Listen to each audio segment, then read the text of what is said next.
საშობაო ზეიმი მესტიაში და უკრაინელი ტურისტები, რომლებიც ზამთრის კურორტის შესაძლებლობებს პირადად გამოცდიან. 30-კაციანი დელეგაცია შობის აღნიშვნას სვანეთში გეგმავს. მუსიკალური ნომრების გარდა კონცერტზე მისულს მსმენელს უკრაინული დელიკატესებიც ავლდებათ. სვანურ კუბდარს და რაღს შობის ღამეს 150 კილოგრამი უკრაინული ლორი და არაყი ჩაანაცვლებს.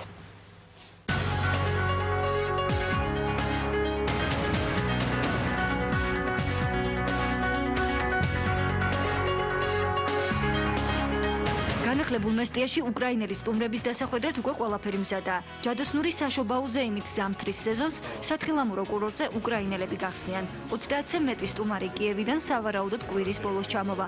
უკრაინული შობის აღნიშვნა გალა კონცერტით 8 იანვარს არის დაგეგმილი. მესტია სულ უფრო პოპულარული და მიმზიდველი ხდება, ამიტომაც გადავწყვიტეთ გალა კონცერტის ჩატარება. ძალიან კარგი ბუნებაა და ხალხიც თბილია. განსაკუთრებულად მოვემზადეთ. შევარჩიეთ ნიჭიერი შემსრულებლები. გვინდა რომ ეს შობა დასამახსოვრებელი იყოს სვანეთისთვის. რეაბილიტირებულ მესტიაში პირველად ხდება ესეთი კონცერტი. ჩვენ გვინდა დავანახოთ ყველას თუ რამდენად კარგი ადგილია, რამდენად მიმზიდველია ეს ტურისტებისთვის და ამავე დროს ეს ადამიანები, ვინც ჩამოდიან, ისინიც ნახავენ თვითონ, მოხდება მისი პოპულარიზაცია. გალა კონცერტს სავარაუდოდ ჯაზის ბენდი გახსნის, რომელიც უკრაინაში ერთ-ერთი ყველაზე პოპულარული ჯგუფია. მას ფოლკლორული ჯგუფი სლავია ჩაანაცვლებს. ამის შემდეგ უკვე უკრაინელი მევიოლინე ალექსანდრე ბოჟიკი, რომელიც კიევში ნიჭიერის ანალოგიური პროექტის გამარჯვებულია, მესტიელებისთვის და არა მარტო მათთვის სხვადასხვა კომპოზიციებს დაუკრავს.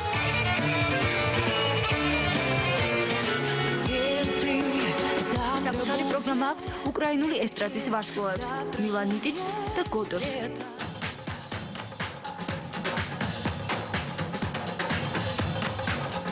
დაგეგმილია აკრობატული ნომრები და აღმოსავლური ცეკვების მინი-შოუ.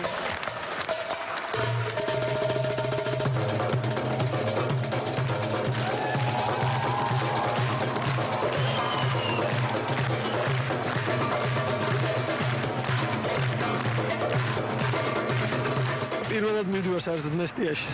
სამწუხაროდ ეს აქამდე არ ყოფილვარ მესტიაში და ეხლა ესეთი ორმაგი პატივი მაქვს მესტიას, განახლებულ მესტიას ნახავ და თან კონცერტი მიმყავს მე და ასევე ველოდებით უამრავ სტუმრებს, უამრავ საინტერესო სტუმარს და ძალიან ბევრი სურპრიზი და მოკლედ ძალიან კარგი იქნება. გალა კონცერტზე დასწრება უფასოა. 3 დღის განმავლობაში ფრენები მესტიის მიმართულებით თბილისის საერთაშორისო აეროპორტიდან განხორციელდება. ზუგდიდიდან მესტიამდე კი მოსახლეობას ავტობუსები უფასოდ მოემსახურება. უკვე მიმდინარეობს ადგილების დაჯავშნა სასტუმროებში. გალა კონცერტზე დასასრებად და მესტიაში სასრიალოდ ეს ჯგუფი ავსტრალიიდან სპეციალურად ჩამოვიდა. ინტერნეტით მოვიძიეთ ინფორმაცია ახალი კურორტის მესტიის შესახებ და ავსტრალიიდან ჩამოვედით. აგვითხეს რომ 8 იანვარს ზღაპრული საღამო იგეგმება უკრაინელების მონაწილეობით. ძალიან მაგარია, გავერთობით და ბევრს ვისრიანებთ. ჩვენ გვინდა მაქსიმალურად კომფორტული გარემო შევუქმნათ როგორც გადაადგილებაში, ასევე განთავსებაში იქ ჩასულებს. აქედან გამომდინარე იქნება განხორციელებული რეგულარული ფრენები მესტიის მიმართულებით, ასევე უკან ამ ღონისძიების ფარგლებში, ანუ 6, 7 და 8 რიცხვში, ასევე უცხოურ ქართველ ტურისტებსაც შეუძლიათ მოგზავნეთ ჩვენ საინფორმაციო ცენტრში და უკვე ჯავშნები განახორციელონ. ერთ-ერთი ინფორმაციით უკრაინელებს სვანებისთვის ტრადიციული საშობაო საჩუქარიც მოაქვთ. 150 კილოგრამი ლორი და 200 ლიტრი არაყი, რომელსაც უფასოდ დაარიგებენ. მესტიაში უკრაინული შოუ ღია ცის ქვეშ საღამოს 7-ის ნახევარზე დაიწყება.